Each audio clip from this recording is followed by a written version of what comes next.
Hello दोस्तों, आप सभी को प्रभु यीशु मसीह के नाम में जय मसीह की। फिर से मैं आप सभी का स्वागत करता हूं हमारे एक और नए वीडियो में। दोस्तों, आज के समय में पूरी दुनिया जो है बहुत ही ज्यादा पाप में भर चुकी है। बहुत सारे लोग गलत काम कर रहे हैं। चोरी हो, हत्या हो, व्यभिचार हो, गंदे काम हो, ये सारे आज संसार में बहुत ज्यादा किया जा रहा है, बहुत सारे लोग कर रहे हैं। साथ ही साथ बहुत सारे ऐसे मसीह लोग हैं जो आज भी संसारिक बातों में मन लगाते हैं और कहीं ना कहीं वो भी ऐसे कामों में लिप्त हैं जो कि बाइबल के विरोध में हैं। जी हाँ दोस्तों, आज के समय में बहुत सारे मसीह लोग ऐसे हैं जो सिर्फ नाम के मसीह रह गए हैं, लेकिन उनके काम बिल्कुल भी मसीह का नहीं है।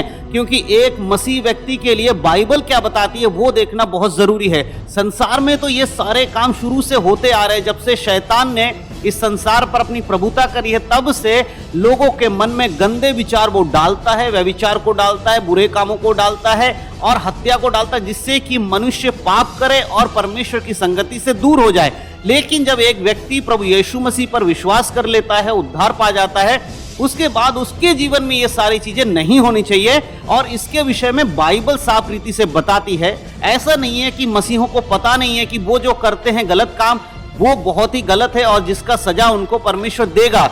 उसको जानते हुए भी बहुत सारे आज मसीह भाई बहन लोग ऐसे कामों में लिप्त हैं, ऐसे गंदे काम करते हैं, व्यभिचार करते हैं, बुरे काम करते हैं, गालियां देते हैं, हत्या तक करते हैं। तो मेरे प्रियो, आज हम देखेंगे कि बाइबल इसके विषय में क्या कहती है। अगर हम गलातियों की पत्री उसके 5 अध्याय को पढ़ते हैं, यहाँ प्रेरित पौलुस ने साफ रीति से विश्वासियों को एक पत्र लिखते हुए इस बात का जिक्र किया है। आज आपको और हमें इस बात को समझना बहुत जरूरी है। यदि आप प्रभु यीशु मसीह पर विश्वास करते हैं तो आज के दिन आपके लिए वचन समझना बहुत जरूरी है कि पौलुस यहाँ पर आपसे क्या बातें करते हैं परमेश्वर के वचन के द्वारा, वो आप समझिए। यहाँ पर साफ रीति से अगर हम गलातियों की पत्री उसके 5 अध्याय को पढ़ते हैं और उसके 16 आयत में इस प्रकार लिखा है, पर मैं कहता हूं आत्मा के अनुसार चलो तो तुम शरीर की लालसा किसी रीति से पूरी ना करोगे। पौलुस साफ रीति से कहता, आत्मा के अनुसार यदि एक मसीह व्यक्ति चलता है, यदि आप प्रभु यीशु मसीह पर विश्वास करते हैं और आत्मा के चलाए चलते हैं, आत्मा के चलाए का अर्थात यानी कि परमेश्वर के वचन के अनुसार पवित्र आत्मा के द्वारा, आत्मा स्पष्ट रूप से चिल्ला चिल्ला कर आपसे बात करे ये जरूरी नहीं है। बहुत बार लोग ये सोचते हैं कि हमसे तो पवित्र आत्मा ने कोई बात ही नहीं किया, हमने तो पवित्र आत्मा के शब्दों को सुना ही नहीं। मेरे प्रियो, आत्मा के अनुसार चलना या आत्मा के शब्दों को सुनना क्या है? आप बाइबल पढ़ते हैं, वो आत्मा के द्वारा लिखी गई, आत्मा की प्रेरणा से। बाइबल बताते हैं संपूर्ण पवित्र शास्त्र आत्मा की प्रेरणा के द्वारा लिखा गया है, परमेश्वर की आत्मा की प्रेरणा के द्वारा। तो जब बाइबल के वचन आप तक पहुंचता है, आत्मा आपसे बात कर रही है। कई बार परमेश्वर की आत्मा आपके हृदय में बातों को डालती है। कई बार परमेश्वर की आत्मा कहती है कि फलाने व्यक्ति को आप फोन करो, उसके जीवन में कुछ प्रॉब्लम है, उससे बात करो। आपके मन में एक उत्तेजना आता है कि उससे मुझे बात करना चाहिए। आपको बार बार आपके अंदर से आवाज आती है कि आप उस व्यक्ति को बात करो, और जब आप उस व्यक्ति से फोन पर बात करते आपको पता चलता है कि वो किसी मुसीबत में है। ऐसे कई जगह पे परमेश्वर की आत्मा आपको चेतावनी देती है, बताती है, आपको गाइड करती है। आज भी परमेश्वर की आत्मा आपसे गाइड करके बात कर रही है कि आज अगर आप प्रभु यीशु मसीह पर विश्वास करते हैं, उसके बावजूद अगर आप आत्मा के चलाए नहीं चल रहे हैं, तो समझना होगा कि आपका मसीहत का जीवन खतरे में है और आप अपने सही मार्ग पर नहीं चल रहे। इसीलिए पौलुस साफ रीति से कहता है, आत्मा के अनुसार चलो तो तुम शरीर की लालसाओं को कभी पूरी नहीं करोगे। अगर आपको शरीर की लालसाओं को दूर करना है, इस संसारिक बातों को दूर करना है, तो आत्मा के अनुसार चलना बहुत ही ज्यादा जरूरी है।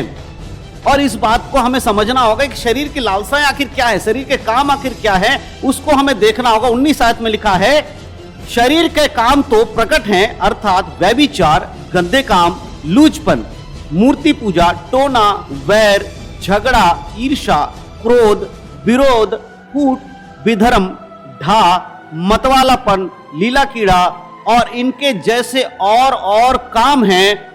इनके विषय में मैं तुमसे पहले से कह देता हूं, जैसे पहले भी कह चुका हूं, कि ऐसे ऐसे काम करने वाले परमेश्वर के राज्य के वारिस ना होंगे। मेरे प्रियो, अगर आप इनमें से कुछ भी काम कर रहे हैं, ये शरीर के काम हैं, ये शरीर के काम है। इन कामों में से कुछ भी अगर आपके जीवन में है, पौलुस यहाँ पर साफ रीति से कहता है कि मैं तुम्हें पहले भी बताया, अब भी बता देता हूं, ऐसे ऐसे काम करने वाले व्यक्ति कभी भी परमेश्वर के राज्य में प्रवेश नहीं करेंगे। अगर आप एक विश्वासी अपने आप को कहते हैं और आज भी आप व्यभिचार में फंसे हुए हैं, गंदे काम में फंसे हुए हैं, लुचपन में फंसे हुए हैं, है ना, और उसके बाद मूर्ति पूजा भी अगर आपके जीवन का हिस्सा है, टोना करते हैं, बैर करते हैं, झगड़ा करते हैं, ईर्ष्या करते हैं, विरोध करते हैं, किसी का फूट है आपके मन में, है ना, और विधर्म के काम करते हैं, ढाक करते हैं, मतवालापन करते हैं, ऐसे कुछ भी काम अगर आपके जीवन में ऐसी जो बाइबल के विरोध में शारीरिक काम है, संसारिक काम है, तो आप परमेश्वर के राज्य के वारिस नहीं हो सकते।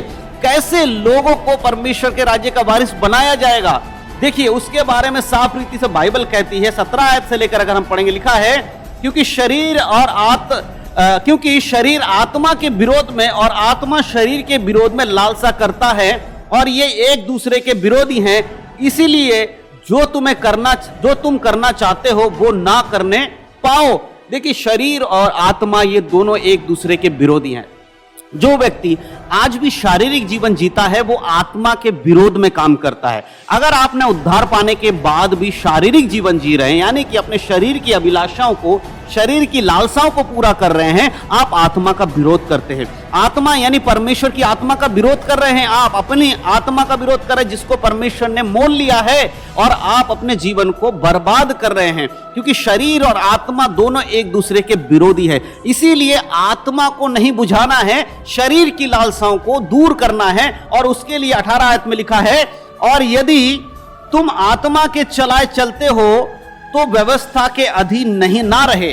अगर आप परमेश्वर की आत्मा के अनुसार चलेंगे तो याद रखिए, आपका न्याय जब किया जाएगा, जब श्वेत सिंहासन के सामने आपको खड़ा किया जाएगा, तब आप पर ये सारी बातें लागू नहीं होंगी जो न्याय करने के लोगों के ऊपर लागू होंगी बाइबल के अनुसार, कि उनके भले और बुरे कामों से उनका न्याय किया जाएगा। लेकिन अगर आप आत्मा के चलाए चलते हैं तो आप पर व्यवस्था लागू नहीं होती, क्योंकि आप पवित्र जीवन जी रहे हैं। जो व्यक्ति पवित्र जीवन जिएगा, वचन के अनुसार चलेगा, बाइबल के अनुसार चलेगा, वो स्वर्ग में जाएगा, उस पर दंड की आज्ञा नहीं होगी। जो यीशु पर विश्वास करके पवित्र जीवन जिएगा उस पर दंड की आज्ञा नहीं होगी, परंतु आत्मा के अनुसार चलना बहुत जरूरी है।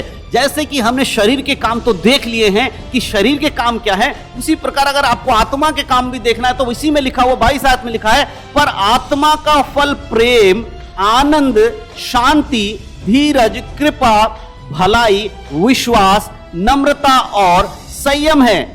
ऐसे ऐसे कामों के विरोध में कोई भी व्यवस्था नहीं। यदि व्यक्ति आत्मा के काम करता है, किसी व्यक्ति को अगर आपको जीवन में परखना है या देखना, तो उसे कैसे देखेंगे, कैसे परखेंगे? कि आप जिससे सुन रहे हैं, जिसकी बातों को जान रहे हैं, उसकी आत्मा के फल को देखिए। फल से पेड़ की पहचान होती है। इसीलिए प्रभु कहता है, आत्मा के जो काम है उसको करने वाले के विरोध में कोई भी व्यवस्था नहीं है।